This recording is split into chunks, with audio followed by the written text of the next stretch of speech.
കെട്ടിക്കളയല്ലേ, ഒരു കൊല്ലവും കൂടി വെള്ളവും വളമൊക്കെ ഞാൻ ചെയ്തു കൊടുക്കാം. ഒരു കൊല്ലം കൂടി ഒന്ന് വെയിറ്റ് ചെയ്യും. ഈ വെള്ളവും വളമൊക്കെ ഞാൻ ഒന്നും കൂടി ചെയ്തു നോക്കട്ടെ. ഇത്രയൊക്കെ കൊടുത്ത് ഇത്രയൊക്കെ വളർത്തി ഇത്രയായിട്ടും ഫലം കൊണ്ടില്ല. ഇനി ഒരു വർഷം കൂടി ഞാനൊന്ന് ശുശ്രൂഷിച്ച് വെട്ടിക്കളയല്ലേ എന്ന് പറഞ്ഞ് ഒരു വർഷവും കൂടി തോട്ടക്കാരൻ ആ മരങ്ങൾക്ക് വേണ്ടി യാചിച്ച് മരങ്ങൾക്ക് വേണ്ടി യാചിച്ച് വെട്ടിക്കളയാതെ. ഇത് നമ്മളെ തന്നെ ഉദ്ദേശിച്ചുകൊണ്ടാണ്. 10, 20, 30, 40, 50, 60, 70, 90 വയസ്സായിട്ടും ഫലം പുറപ്പെടുവിക്കുന്നില്ല എങ്കിൽ ക്രിസ്ത്യാനിയുടെ ജീവിതം നീ ഫോളോ ചെയ്യുന്നില്ല എങ്കിൽ നിനക്കും തെളിയുന്നതിനാൽ ഈ ഗ്രേസിൽ നിൽക്കുമെന്ന് മാത്രം ഓർത്താൽ മതി. യേശുബ്രാന്റെ ആ നാശം നമ്മുടെ മേൽ വന്ന് ഓർക്കാത്തത് നമ്മുടെ പ്രവർത്തി കൊണ്ട് നമുക്ക് തന്നെ അറിയാം. എന്തെല്ലാം ദോഷങ്ങൾ നമ്മൾ ചെയ്തു കൊടുക്കുന്നതും അതിലേക്ക് എന്തെല്ലാം തിക്തഫലങ്ങൾ നമുക്ക് കിട്ടേണ്ടതാണെന്നും ഇതൊന്നും കിട്ടാതെ ആരും അറിയുന്നതാണ് എന്തെല്ലാം കാര്യങ്ങൾ ചെയ്തുകൊണ്ട് നമുക്ക് സ്വയം അറിയാം. ഈ ഗ്രേസ് പീരീഡിലാണ് നമ്മൾ നല്ലത്. ഈ തോട്ടക്കാരന്റെ പോകുമ്പോൾ നമുക്ക് നല്ലൊരു മാർഗം. ആ യേശു തമ്പുരാൻ ഇവിടെ ആ ബാല്യത്തെ യേശുവാണ്. പിതാവാ ദൈവ പറഞ്ഞ ഫലം പുറപ്പെടുവിക്കാതെ വെട്ടി തീരണം. യോഹന്നാന്റെ സുവിശേഷത്തിൽ പറയുന്നു, ഞാൻ മുന്തിരിവള്ളി നിങ്ങൾ ശാഖകളുമാകുന്നു.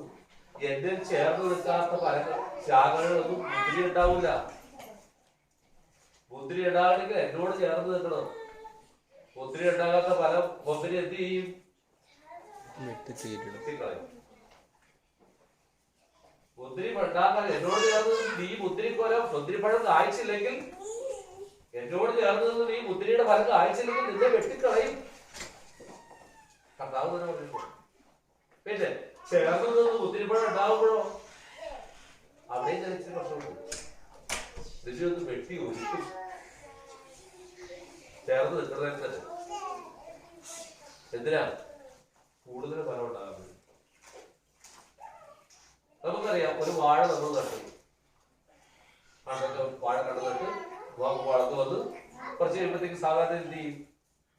പെട്ടെന്ന് കൊണ്ട് ആർക്കും പോകാനായിട്ട് വിചാരിക്കാനായിട്ട് വളം ചെയ്യും അല്ലേ? എങ്ങനെയാ വളം ചെയ്യണത്? ആ അടിയൊക്കെ ഒന്ന് പൊട്ടി കിളക്കുമ്പോ ആ വേരൊക്കെ ഒന്ന് പൊട്ടും. അപ്പൊ ആ വാഴ എന്താ ചെയ്യുന്നത്? അയ്യോ, ഇത്ര ദിവസം എന്റെ വെള്ളവും വളർക്കുന്നത് ഇന്ത്യയിലൊക്കെ വെട്ടിക്കൊല്ലാൻ വേണ്ടിയിട്ടാണോ ഈ പാട് കഴിക്കുന്നത്? അപ്പൊ അതിൽ കുറച്ച് പ്രയാസം തോന്നും. പക്ഷെ കുറച്ച് കഴിയുമ്പോഴാ അവൻ ഫലം കാഴ്ച വരുമ്പോഴാണ് എന്റെ വളർച്ചയ്ക്ക് വേണ്ടിയിട്ടായിരുന്നു പിന്നീട് അറിയണം. അപ്പൊ ചില കഷ്ടങ്ങളും പ്രയാസങ്ങളും നേരിടാൻ നമുക്ക് ചില കുടുകളെല്ലാം പകുതിരിക്കും. അത് നമ്മുടെ കൂടുതൽ ഫലവർദ്ധനയ്ക്ക് വേണ്ടിയിട്ടാണ്. അപ്പൊ ഫലം പുറത്തേക്കുന്നതിന് വേണ്ടി ഒരുക്കുകയും ചെയ്യും. അതും നമ്മൾ പ്രതീക്ഷിച്ചിട്ടുണ്ട്. കർത്താവ് വ്യക്തമായിട്ട് പറഞ്ഞിട്ടുണ്ട്. തന്റെ പുരുഷന് തന്നെ പിന്നാലെ വരാത്ത ഒരുത്തനും എനിക്ക് പറ്റിയതല്ല. തന്റെ പുരുഷന് തന്നെ പിന്നാലെ വരാത്ത ഒരുത്തരും എനിക്ക് പറ്റിയതല്ല. എനിക്ക് എന്റെ കൂട്ടി ചേരാൻ പറ്റുന്ന പക്ഷെ തെറ്റല്ല. അപ്പൊ നമുക്ക് ഡൗട്ടാവും. പുരുഷൻ ക്രിസ്ത്യാനിയായിട്ട് ജീവിച്ച് കട്ടതയിൽ ജീവിച്ചുകൊണ്ട് ജനിച്ച് കട്ടതയിൽ ജീവിച്ചിട്ട് കട്ടതയിൽ ഭരിക്കാനുള്ളവരാണോ ക്രിസ്ത്യാനി? േതുപുരാനാണോ ഉദ്ദേശിക്കുന്നത്? കട്ടതയാണല്ലോ. എന്താ ഒരു ദൈവപുരാൻ ഉദ്ദേശിക്കുന്നത്? കട്ടത. ദൈവത്തിന്റെ കൽപ്പന അനുസരിച്ച് ജീവിക്കാൻ നീയും ഞാനും കൊടുക്കേണ്ടി വരുന്ന വില, ദൈവകൽപ്പന അനുസരിച്ച് ജീവിക്കാൻ വേണ്ടി ഞാനും നീയും തയ്യാറെടുക്കുമ്പോൾ ചില നഷ്ടങ്ങളും കോട്ടങ്ങളും എല്ലാം നമുക്കുണ്ടാവും. അങ്ങനെ നീ നഷ്ടപ്പെടുന്നു. മറ്റുള്ളവർക്ക് പറഞ്ഞാൽ മറ്റുള്ളവർക്ക് വേണ്ടി നീ സഹിക്കുന്ന നൊമ്പരം.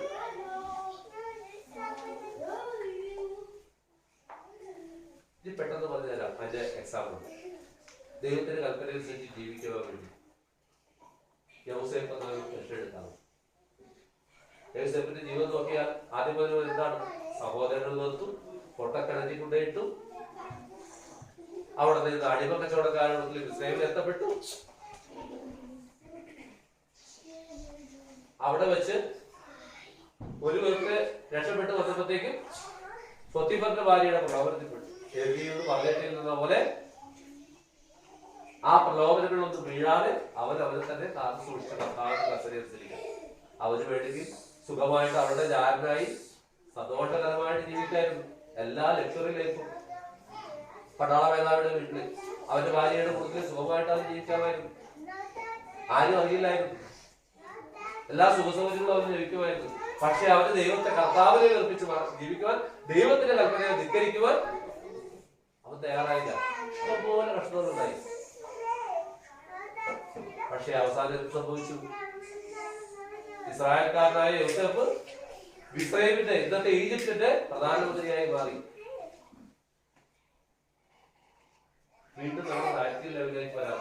മദർ തെരേസ കൽക്കട്ടയിലെ പ്രസിഡൻസി കോളേജിൽ നല്ല ശമ്പളമെല്ലാം മേടിച്ച് സുഖമായിട്ട് കഴിയാവുന്ന സ്ത്രീ. പക്ഷെ കർത്താവിന് വേണ്ടി അവര് എല്ലാം ഉപേക്ഷിച്ച് കൽക്കട്ടയിലെ തെരുവീതികളിലേക്ക് ഇറങ്ങി പാവപ്പെട്ട ഒരു അമ്മയായിട്ട് മാറി.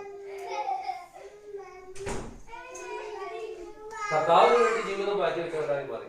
എത്രയോ മനുഷ്യർക്ക്, നിസ്സഹായ മനുഷ്യർക്ക് അമ്മയായവർ മാറി. നമ്മുടെ വീടുണ്ടായിരുന്നു. അപ്പൊ കഷ്ടതകളും പ്രയാസങ്ങളും എല്ലാം ഉണ്ടാവുമെങ്കിലും അതെല്ലാം ദൈവത്തോട് പ്രാർത്ഥിച്ചിട്ട് നമ്മുടെ നന്മയ്ക്കാണ് എല്ലാം. അതാണ് ആദ്യമേ പറഞ്ഞ വാക്ക്, നിങ്ങളെ കുറിച്ച് ദൈവത്തിന്റെ പദ്ധതിയുണ്ട്. അത് നിങ്ങളുടെ നാശത്തിലല്ല. നിങ്ങളുടെ നാശം കാണാൻ ഒരിക്കലും ആഗ്രഹിക്കാത്ത ദൈവത്തിനാണ്. നിങ്ങളുടെ നന്മയല്ലാതെ മറ്റൊന്നും ആഗ്രഹിക്കാത്ത ദൈവമാണ് നിന്റെ ദൈവം. ആ വർഷ ബോധ്യം തിരക്കണ്ടാണ്. ആ ബോധ്യത്തിൽ നീ ജീവിക്കുമ്പോൾ നീ ഭൂമിയുടെ ഉപ്പായി മാറിക്കൊണ്ട് ജീവിക്കണം. വെറുതെ ഉപ്പായ പോലെ കാരമുള്ള ഉപ്പായി മാറി ജീവിക്കണം. നീ വിളക്കായി ജീവിക്കണം. വിളക്കായ പോലെ കരുത്തിന് കത്താത്ത എണ്ണയുള്ള വിളക്കായി നീ ജീവിക്കണം. നീ നല്ല ശബരിയായി മാറണം.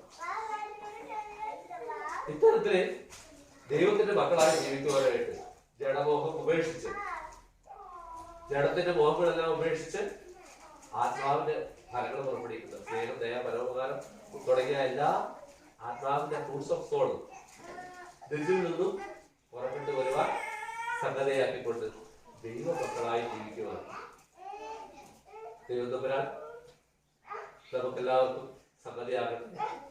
ഭൂമിയുടെ കാലമുള്ള ഉപ്പായി, എണ്ണയുള്ള വിളക്കായി, നല്ല ശബരിയാക്കാരനായി ജീവിച്ച് ദൈവത്തെ മഹത്വപ്പെടുത്തുവാൻ നമുക്കും നമ്മുടെ കുഞ്ഞുങ്ങൾക്കും ദൈവം തമ്പുരാൻ ഭാഗ്യം നൽകട്ടെ എന്ന് പ്രാർത്ഥിച്ചുകൊണ്ട് ഞാൻ എന്റെ വാക്കുകൾ ചുരുക്കുന്നു. ദൈവം തമ്പുരാൻ നിങ്ങൾക്ക് എല്ലാവർക്കും നന്മ വരുത്തട്ടെ എന്ന് പ്രാർത്ഥിക്കുന്നത്. ദൈവത്തിന്റെ നാം മാത്രം മഹത്വപ്പെടും. മഹത്വപ്പെടട്ടെ. നാം കേട്ട വചനം നമ്മുടെ ജീവിതത്തിൽ പ്രാവർത്തികമാക്കുവാൻ നമ്മൾ പ്രത്യേകമായിട്ട് ശ്രദ്ധിക്കണം. നമുക്ക് മനസ്സിലാക്കണം, ഈ ലോകത്തിൽ തെറ്റ് ചെയ്യാതെ ജീവിച്ചത് കൊണ്ട് ആരും വിശുദ്ധരാകുന്നില്ല. പക്ഷേ നന്മ ചെയ്യുമ്പോഴാണ് അവർ വിശുദ്ധരായിരിക്കുന്നത്. തിന്മ ചെയ്യാതിരിക്കുക എന്നുള്ളതല്ല നമ്മുടെ ജീവിതത്തിന്റെ ലക്ഷ്യം, മറിച്ച് മറ്റുള്ളവരുടെ നന്മയെ കാണുക. അതിന് നമുക്ക് വേണ്ടത് ഭൂമിയുടെ ഉപ്പാകണമെങ്കിൽ, കാരമുള്ള ഉപ്പാകണമെങ്കിൽ, വിളക്കാകണമെങ്കിൽ, നല്ല ശബരിയക്കാരനാകണമെങ്കിൽ നമ്മുടെ മനോഭാവമാണ് മാറേണ്ടത്. നമ്മുടെ കാഴ്ചപ്പാടാണ് മാറേണ്ടത്. നന്മയെ കാണുവാൻ, നന്മയെ പറയുവാൻ നമുക്ക് സാധിക്കണം. മറ്റുള്ളവരുടെ കുറവുകളെ കാണുന്നതിനേക്കാളുപരി അവരുടെ നന്മകളെ കാണുവാൻ നമ്മൾ ശ്രമിക്കുമ്പോൾ ദൈവം സ്വർഗം സന്തോഷിക്കുവാൻ ഇടയായിത്തീരും. അത് നമ്മുടെ ജീവിതത്തിന്റെ പ്രവൃത്തിയിൽ കൊണ്ടുവരിക, ദൈവത്തിൽ ആശ്രയിക്കുക. താൽക്കാലികമായ പരാജയമോ മറ്റുള്ളവർ കുത്തുവാക്കുകളോ നമുക്കുണ്ടാവുമെങ്കിലും ദൈവം നമ്മളെ രക്ഷിക്കുമെന്നുള്ളതിന് യാതൊരു സംശയമില്ല എന്ന് യോസേഫിന്റെയും മറ്റും എക്സാമ്പിളിലൂടെ നമ്മുടെ അപ്പച്ചൻ പറഞ്ഞ വാക്കുകൾ എന്റെ ജീവിതത്തിൽ നാം എവിടെയാണ്, ശമരിയക്കാരൻ ഉപമയിൽ നാം എവിടെയാണ് എന്നുള്ളത് ചിന്തിച്ച് ദൈവോന്മുഖമായി തീരുവാൻ ഈ പരിശുദ്ധന്റെ ഓർമ്മ നമ്മൾ ആചരിക്കുന്നതായി നാളുകൾ ഇടയാകട്ടെ എന്ന് ആശംസിച്ചുകൊണ്ട് പ്രാർത്ഥിച്ചുകൊണ്ട് വാക്കുകൾ നിർത്തുന്നു. ഇന്ന് വചനത്തിൽ നിന്ന് സംസാരിച്ച എത്രയും ബഹുമാനപ്പെട്ട തോമസിനോടുള്ളതായ നന്ദി ഈ കൂട്ടായ്മയ്ക്ക് വേണ്ടി നിങ്ങളെല്ലാവർക്കും വേണ്ടി ദൈവമായിട്ട് അറിയിക്കുന്നു. ദൈവം അനുഗ്രഹിക്കട്ടെ. നാളെ കൃത്യം 4 മണിക്ക് പ്രാർത്ഥനയും നാലരയ്ക്ക് വിശുദ്ധ കുർബാനയും ആരംഭിക്കാവുന്ന രീതിയിലാണ് ക്രമീകരണങ്ങൾ ചെയ്തിരിക്കുന്നത്. ഇന്ന് പ്രകാരം ഈ പ്രയർ മീറ്റിംഗുകളെ ക്രമീകരിച്ച ജെബി കുടുംബത്തെയും ഓർത്ത് ഈ ഇടവകയ്ക്കുള്ളതായ നന്ദി പ്രത്യേകമായി അറിയിക്കുന്നു. നമുക്ക് മാനേജിംഗ് കമ്മിറ്റിയായിട്ട് ആലോചിച്ച് ഇനിയുള്ള നാളുകളിൽ അവിടെ പ്രയർ മീറ്റിംഗിന്റെ കാര്യങ്ങൾ നിങ്ങളെ അറിയിക്കുന്നതാണ്. നിങ്ങളെല്ലാം സൗകര്യത്തെ പ്രതിയുള്ളതായ ഒരു ദിവസവും മാസത്തില് പെർമനന്റ് ആയിട്ടുള്ള ദിവസം എന്നുള്ള രീതിയിലേക്കാണ് ഉദ്ദേശിക്കുന്നത്. അതെല്ലാം തുടർന്നുള്ള നാളുകൾ നിങ്ങളെ അറിയിക്കുന്നതാണ്. ദൈവം അനുഗ്രഹിക്കട്ടെ. ഇപ്പോൾ എല്ലാവർക്കും എഴുന്നേറ്റ് കൈമുത്തി ഇവിടെ ക്രമീകരിച്ചിരിക്കുന്നതായ